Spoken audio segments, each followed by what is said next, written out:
everyone, I'm Ankita Pokharel. In today's video, we're going to read a poem entitled Crossing the Bar. Let's begin the class now. Crossing the bar. Sunset and evening star, and one clear call for me, and may there be no moaning of the bar when I put out to sea. But such a tide as moving seems asleep, too full for sound and foam, when that which drew from out the boundless deep turns again home. Twilight and evening bell, and after that the dark, and may there be no sadness of farewell when I embark. For though from out our bourne of time and place the flood may bear me far, I hope to see my pilot face to face when I have crossed the bar. Alfred Lord Tennyson. So let's break down the meaning of the highlighted words in Tennyson's Crossing the Bar. Firstly, we have moaning of the bar. A bar is a sandbar or a ridge of sand at the entrance of a harbor or river. Okay?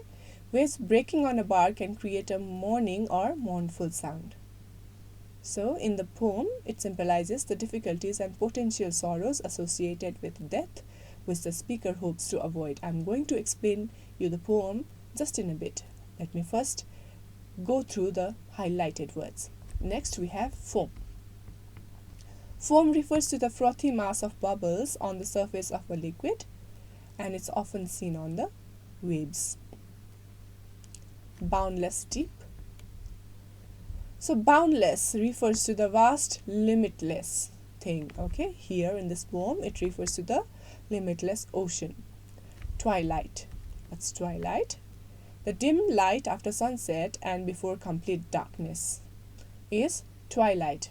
Farewell, the act of saying goodbye. Embark. What's embark?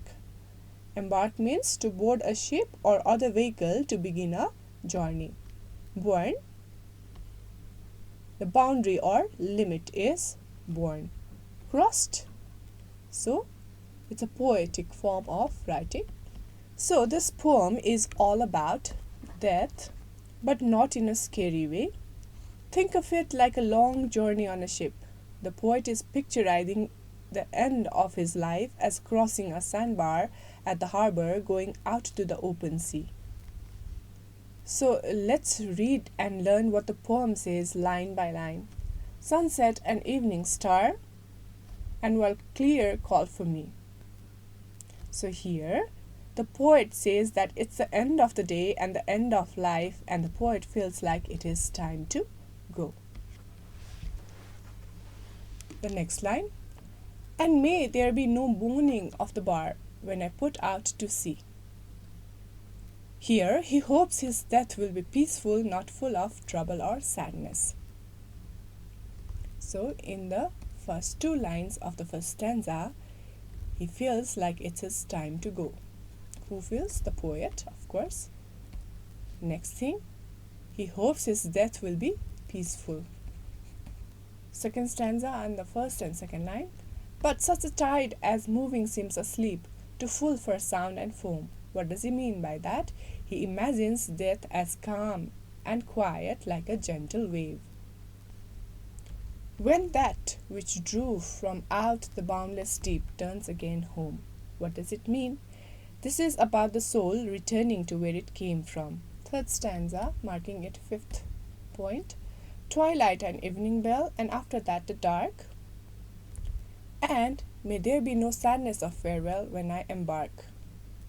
So, for this stanza, the poet stresses some more images of the end of the day and the night, symbolizing death.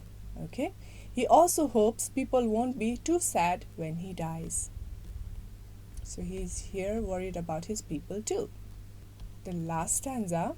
For though from out our bourne of time and place the flood may bear me far, I hope to see my pilot face to face when I have crossed the bar. So he says that death will take him beyond the world we know, and he also has a hope to meet God, who calls him as a pilot in this poem after he dies. Okay, this is the explanation of the poem we have just read.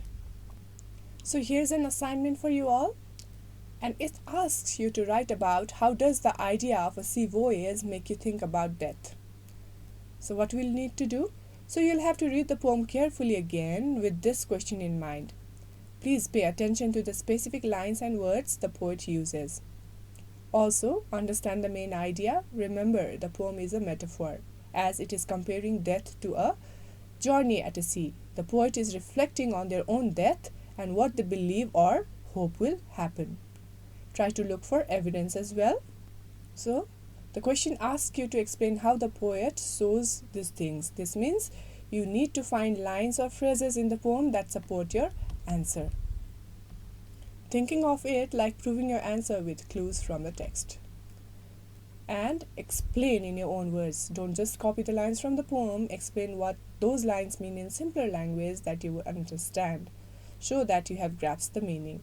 Don't forget that the question asks about life, death, and also afterlife. Make sure your answer focuses on these three things and what the poem suggests about each of those.